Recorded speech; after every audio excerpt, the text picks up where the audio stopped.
Hello everyone, welcome to my channel Your Legal LA. I am शिखा. आज हम discuss करेंगे section 7 to section 9 of Hindu marriage act. Section 7 है ceremony for a Hindu marriage. Hindu marriage के लिए ceremony का होना ज़रूरी है. जो कि सेरेमनी में सबसे इम्पॉर्टेंट चीज़ है वो है 7 फेरे, यानी कि 7 स्टेप होना बहुत ज़रूरी है. दोनों वर और वधू का 7 फेरों के अग्नि के समक्ष 7 फेरे लेना ही ज़रूरी है. और अगर 7 फेरों में से 7वां फेरा नहीं हुआ है तो वो मैरिज वैलिड नहीं होगी. और शास्त्रीय दृष्टिकोण से देखें तो और चीज़ें हैं पारिग्रहण, कन्यादान, विवाह होम, ठीक है, और सप्तपदी. ठीक है. अब केस एक आता है case Bhaurao versus state of Maharashtra. 1965 का केस है जिसमें कहा गया था कि अगर 7 फेरे इंपॉर्टेंट हैं तो 7 फेरों का पूरा किया जाना ही चाहिए. मतलब हर हाल में 7 फेरे होना ही चाहिए. सेक्शन 8 आता है registration of A Hindu marriage act. तो हिंदू मैरिज एक्ट में रजिस्ट्रेशन होना चाहिए.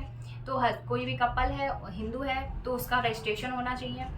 तो अगर कोर्ट के द्वारा होना चाहिए और रजिस्ट्रेशन नहीं है तो उसमें फाइन डिसाइड है.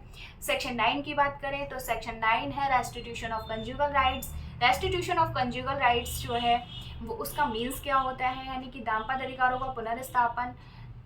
तो इसको बोलेंगे restoration of A marital obligation. अब मैरिटल ऑब्लिगेशन को कैसे डिफाइन करें, तो मैरिटल ऑब्लिगेशन 2 टाइप्स के हो गए. एक तो ड्यूटी टू कोहबिट और duty to give company to each other. यानी ड्यूटी टू कोहबिट का मीन्स है वो एक दूसरे के साथ रह रहे हैं और उनके साथ सेक्सुअल इंटरकोर्स हो रहा है, ठीक है, आपस में. और duty to company to each other, duty to give company to each other मतलब एक दूसरे को कंपनी दे रहे हैं.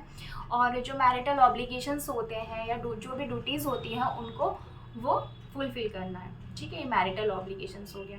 अब आता है एसेंशियल एलिमेंट्स. क्या हो गया, तो एसेंशियल एलिमेंट्स हो गया कि respondent has withdrawn from the society. जो रेस्पोंडेंट है वो विड्रॉन हो गया हो without withdrawn from the society. ठीक है, फर्स्ट वो विड्रॉन फ्रॉम द सोसाइटी हो गया. दूसरा विदाउट एनी रीजनेबल क्लॉज, कोई रीजनेबल क्लॉज नहीं होना चाहिए. थर्ड पॉइंट है कि कोर्ट को ये सेटिस्फाइड हो जाना चाहिए कोर्ट को कि वो जो पिटीशन की गई है वो ट्रू है. ठीक है, और कोई भी लीगल ग्राउंड्स नहीं है. ठीक है, कोर्ट को ये पता हो जाएगा कि कोई भी लीगल ग्राउंड्स नहीं है. तो ये हो गया एसेंशियल एलिमेंट्स. अब बात करते हैं कि withdrawn from the society of other क्या चीज़ है.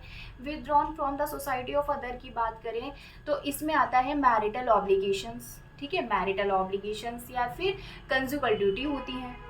ठीक है, स्पाउस की कंजुगल ड्यूटीज़ होती है ना, तो वो उसको परफॉर्म नहीं कर रहा है या फिर कहें कि परफॉर्म करना स्टॉप कर दिया है. किसने, स्पाउस में, किसी ने भी, हस्बैंड या वाइफ, बोथ में से किसी ने भी, हस्बैंड या वाइफ दोनों में से किसी ने भी अगर मैरिटल ऑब्लिगेशंस परफॉर्म करना स्टॉप कर दिया है और इनकी जो ड्यूटी बनती है, जो ऑब्लिगेशन बनते हैं उनको उन्होंने करना बंद कर दिया है, तो वो क्या होगा, विड्रॉन फ्रॉम द सोसाइटी माना जाएगा.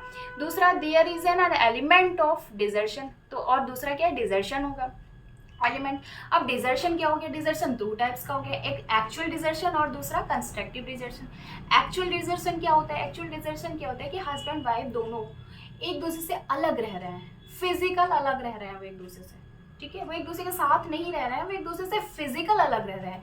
कंस्ट्रक्टिव डिजर्शन क्या होता है कि वो फिजिकल तो एक साथ है, मतलब वो एक रूम में रह रहे हैं, बट वो मेंटल एलिमेंट्स या फिर कहो मेंटल एलिमेंट्स या मैरिटल ऑब्लिगेशंस जो है वो फुलफिल नहीं कर रहे हैं. ठीक है, तो ये हो गया. अब आता है कि विदाउट एनी रीजनेबल क्लॉज. ये कैसे डिसाइड होगा, विदाउट एनी रीजनेबल क्लॉज होगा कि कोर्ट ये डिसाइड करेगा. ठीक है, कैसे डिसाइड करेगा, फैक्ट के बेस पे. ठीक है, दूसरा वो ये देखेगा प्रेजेंस ऑफ ग्राउंड्स जो है वो उसके अंडर सेक्शन 12 और 13 के अंतर्गत तो नहीं आ रहे हैं. ठीक है, तो अगर सेक्शन 12 एंड 13 के अंतर्गत आ रहे हैं वो ग्राउंड्स तो वो वैलिड नहीं होगा. सेक्शन 9 की जो पिटीशन उस पर वैलिड नहीं होगी.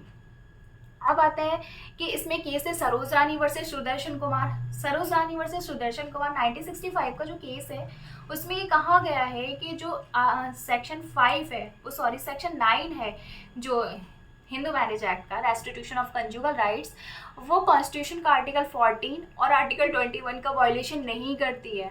ओके, तो यहाँ पे हम ये अपना टॉपिक एंड करते हैं और नेक्स्ट टॉपिक में मिलते हैं section 10 of judicial, section 10 of Hindu marriage act, judicial separation. अगर आपको कुछ पूछना हो या कुछ जानना हो किसी नए टॉपिक पे तो प्लीज़ कमेंट बॉक्स में मैसेज कीजिए। ओके।